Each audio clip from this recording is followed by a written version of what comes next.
የ10 ሚሊዮን ብር አሸናፊ ሆኗል።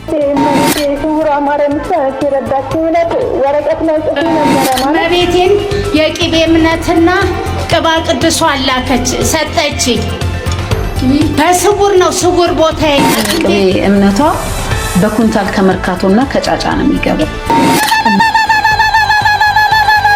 አንድ አስተባባሪ የሚባሉት ፒፕስ የለበሰ አለና ውስጥ ያጥናል ስዕላትን በከሰል ማንደጃ ይዞ ያጥናል።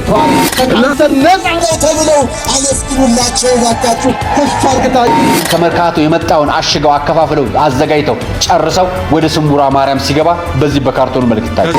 አንድ አይኔ በራልኝ አንዱም ማየት ጀምሯል። የቅቤ እምነትና ነው። ጤና ይስጥልን ቤተሰብ ሁላችሁም እንዴት ናችሁ? ሰሞኑን ስለ ስውሯ ማርያም ብዙ ግልጽ ያሉ ነገሮች እየተሰሙ ይገኛሉ። በተለምዶኛ ስናቀው ከስውሯ ማርያም ደስ የሚሉ የድህነት ዜናዎች፣ የምስክርነት ዜናዎች ነበር የምንሰማው። ሰሞኑን ግን ግልጽ ያሉ ነገሮች ስውሯ ማርያም እንደዚህ ተዋረደ፣ ስውሯ ማርያም ሚስጥሩ ወጣ ምናምን የሚባል ዜናዎች በጣም እየተሰማን ያለ ምንድነው እየተካሄደ ያለ ነው? ሁለቱንም ለማየት እንሞክራለን። ግን ከዛ በፊት አንድ ደስ የሚል የምስክርነት ዜና ብዙ ጊዜ ከስውሯ ማርያም ነበር የምንሰማው። ዛሬ ግን የምንሰማው ከየት ነው? ከብሔራዊ ሎተሪ ነው። እስኪ ሁላችንም ይሄንን ቪዲዮ እንየው። ሁለት ጊዜ ቆርጫለሁ። ቀኑን ግን አላስታውስም። ባውል ምን ስራ ነው የሚሰሩት? ይቅርታ መቤት አንቱ ልበል። አንቺ ወይም ችግር የለውም። ስምረት እባላለሁ። ስምረት ማ? ስምረት ሲሳ እባላለሁ። የአባት ስም? ይቅርታ ስራ ተቀጥሬ ነው የምሰራው። ሰራተኛ ነኝ። የምን ሰራተኛ? የት ነው የሚሰሩት? መቂ ካቶሊክ ጽሕፈት ቤት። ቤተሰብ መስርተዋል መቤት? አዎ ሁለት ልጆች አሉኝ። እንኳን ደስ አለዎት ማለት። እሺ ከየት አካባቢ ነው? የት አካባቢ ነው? ኦኬ መቂ ነው የሚኖሩት? እንኳን ደስ አለዎት። የ10 ሚሊዮን ብር አሸናፊ ሆኗል። እግዚአብሔርን ወይኔ መቤት ድንግል ማርያም ሰምታሻለች። አዎ ሰምታኛለች። በእናትህ በጣም ታለንት ነበር። አመሰግናለሁ። እንኳን ደስ አለሽ። እንኳን ደስ አለሽ። አመሰግናለሁ እናቴ። እግዚአብሔር ይስጥልኝ። እጅግ በጣም እኔም አመሰግናለሁ። ምን ላድርግልሽ? እስኪ ምን ልታልሽ? ምንም አትከፊም። ስራዬን ነው የሰራሁት። አንቺ ግን እንኳን ደስ አለሽ። አዎ መቤቴ ስውሯ ማርያም ተረዳችሁ ነት ወረቀት ላይ ጽፎ ነበር ማለት ከደረሰኝ ለቤተክርስቲያን ይሰጣል ብዬ ነበር። የሚገባውን ቃል የገባሽውን ለቤተክርስቲያን ትሰጫለሽ። በድጋሚ እንኳን ደስ አለሽ። እንኳን ደስ አለሽ። በጣም አመሰግናለሁ። መጀመሪያ ለማን ነው ይሄን ምስራች የምትናገሪው? እኔ ለድንግል ማርያም ነው። ለማን እነግራለሁ? መጀመሪያ እና ለእናትሽ። እሺ ለባለቤትሽ እሱ ግድ ነው እነግረዋለሁ። እሱ እኮ ያውቃል። ነው አንደኛ ከዚህ በኋላ ከድንግል ማርያም ቀጥሎ እሺ ለሱ ነው የምነግረው። ለባለቤትሽ? አዎ። ሶስተኛ ለእናትሽ? ለእናቴ። ያው በእናትሽ ደስታሽን ፍጻሜውን ያሳምረው። እንኳን ደስ ያለሽ በድጋሚ። አሜን። እናቴ አንቺን እግዚአብሔር እንደዚህ መልካም ዜና ያስረዳኝ። እሺ የምትይው ነገር አለሽማ?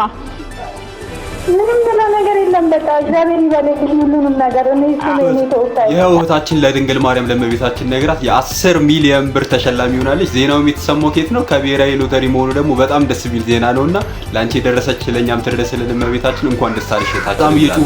ሰሞኑን በጣም እየጮሁ ካሉ ዜናዎች መካከል ደግሞ የስውሯ ማርያም የእምነት ቅቤ የሚገኘው እዛው አካባቢ ላይ ካሉ ከአርሶ አደር ገበሬዎች ወይም ከአርብቶ አደሮች የሚሰበሰብ ቅቤ ሳይሆን ከመርካቶና ከሌላ ገበያ ላይ ተሸምቶ የሚመጣ ቅቤ ነው እያሉ ነው ያሉት። እስኪ እንስማቸው። ከመርካቶ የመጣውን አሽገው አከፋፍለው አዘጋጅተው ጨርሰው ወደ ስውሯ ማርያም ሲገባ በዚህ በካርቶን መልክ ይታያል። ይሄ ተጭኖ ሄደበት ነው ወደ ቤተክርስቲያኗ ሲገባ እንጂ ነዋሪው እዛ ያለው ገበሬ እንደው እንደ እምነት ይሁንና ለምእመናን ይታደልልኝ ባርኩልኝ ብሎ የሰጠው አይደል። አንድ ካህን አይባርከውም ይሄንን ቅቤ። ምእመኑ ግን በእምነቱ መሰረት ሄዶ ተቀብቶ ተፈውሶ ያውቃል። ይህ የሚሸጠው የቅቤ እምነት ስውሯ ማርያም እናንተ የምታውቁት ገዳም ነው። ስለ ገዳሙ ደግሞ ሌላ ታሪክ ነግራችኋለሁ። ይሄን ታሪክ መውጣት የጀመረው ለምን መሰላችሁ? ይሄ ቅቤ የሚዘጋጀው በአጸደ ማርያም በምትባል ግለሰብ ነው። ተደጋጋሚ እዚህ ቦታ ላይ ፕሮግራም ሰርቼላችሁ አውቃለሁ።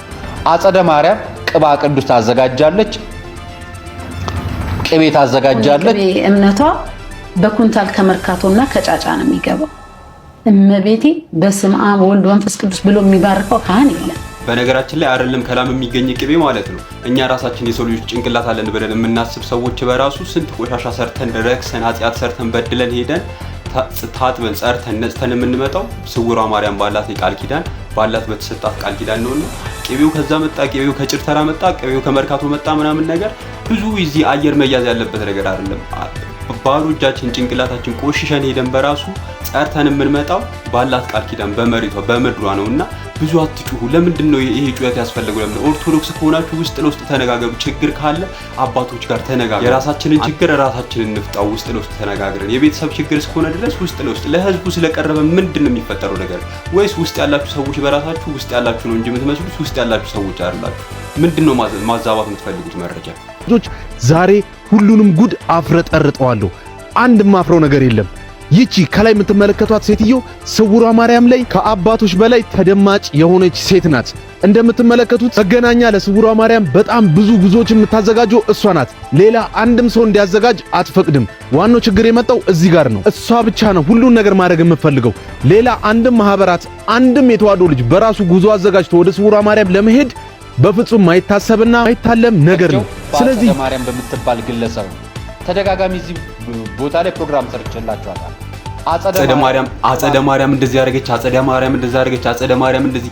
ስለ አጸደ ማርያም በጣም ብዙ ነገር እኔ ማንንም ሊያጠፋ ይችላል፣ ማንንም ኃጢአተኛ፣ ማንንም በደለኛ ሊሆን ይችላል። ግን ስለ አንድ ሰው ወንጀለኛ መሆኑን የሚያረጋግጥ ብዙ መረጃ ካለ መረጃን አሰባስብና ማለት ነው ሶሻል ሚዲያ ላይ ቲክቶክ ላይ መተህ ለሌላ ተሳዳቢ አይደለም የምትሰጠው። ሂድና እስከ ጠቅላይ ፍርድ ቤት ድረስ መክሰስ ትችላለህ። አደራጅና መረጃን ክሰስ። ከዛ በኋላ ልክ ያልሆነ ነገር ከቤተክርስቲያን ይውጣና የተቀደሰው ተግባር ይካሄድበት። ምንድነው ያደረጋችሁ ያላችሁት? አትጩሁ። እኚህ እናታችን የእድሜ ባለጸጋ ናቸው። ነገር ግን በካንሰር ሲሰቃዩ እድሜ ልካቸውን ኖረው ወደዚህ ቦታ ላይ መጥተው ድንግል ማርያምን ተማጽነው ብዙ ዓመታት በካንሰር ሲሰቃዩ እነሆ እናታችን ድንግል ማርያም ፈውሳቸው ዛሬ ለምስክርነት በቅተዋል። ከካንሰር ነፃ ነው ተብለው አመስግኑላቸው ባካችሁ። ተስፋ አድርጋችሁ እግዚአብሔር የተመሰገነ ይሁን። እናታችን ከካንሰር በሽታ ተፈውሰዋል። እንኳን ደስ አሉት። እኛም ደስ ብሎናል ለእርሶ ማለት ነው። ለእርሶ የደረሰች እመቤታችን ለእኛም ትድረስልን። ዓለምን ሁሉ ከካንሰር ታጽዳው። ምን ድፍን ዓመቴ አንዲት እንግዳ ቤቴ በድንገት መጣ። ስውሯ ማርያም ሊሄድ ነው ልረፍ አንቺ ጋለችኝ። ረፊ ያልኳት የዛሬ ዓመት ህዳር 11 ቀን የመቤቴን የቅቤ እምነትና ቅባ ቅዱስ አላከች ሰጠች። በስውር ነው ስውር ቦታዬን ሐኪም ቤት ያልሄድኩበት ቦታ የለም። ኢንፌክሽን ነው የሚሉት መቤቴ ስውር ነሽ አሉኝ። ስውሯ ማርያም ስውር ቦታዬን ለእናት አይታይ ለልጅ ስውር ቦታዬን ማሪኝ ብዬ ቀባኋት። ይኸው ድፍን ዓመቴ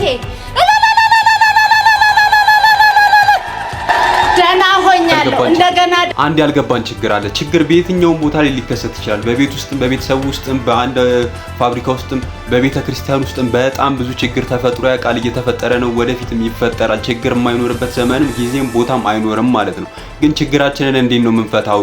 ባገኘው ቦታ ላይ ሚስጥሩንም ችግሩንም ወሬውንም ሁሉንም አውጥተን እየበተንን ሌላ ችግር፣ ሌላ በሽታ፣ ሌላ ስድብ ቤተክርስቲያን ላይ እናመጣለን እንጂ ምንም አይነት መፍትሄ አናመጣም። እንደዚህ አይነት ጩኸት አያስፈልግም። በሄድኩበት ጊዜ ካጋጠመኝ መጥፎ የቤተክርስቲያን ስርዓት ካልሆነ ነገር አንዴ አስተባባሪ የሚባሉት ፒፕስ የለበሰ አለና ውስጥ ያጥናል። ስዕላትን በከሰል ማንደጃ ይዞ ያጥናል እና እንዲያቆም ነግሬው ነበር በአጋጣሚ እና ሴቶቹ ይላሉ። ያ ሞቅታ ነው መሰለኝ ሊያቆም አልቻለም። ድጋሚ ጠርቼ ያናገርኩት ካህን ነህ ወይ?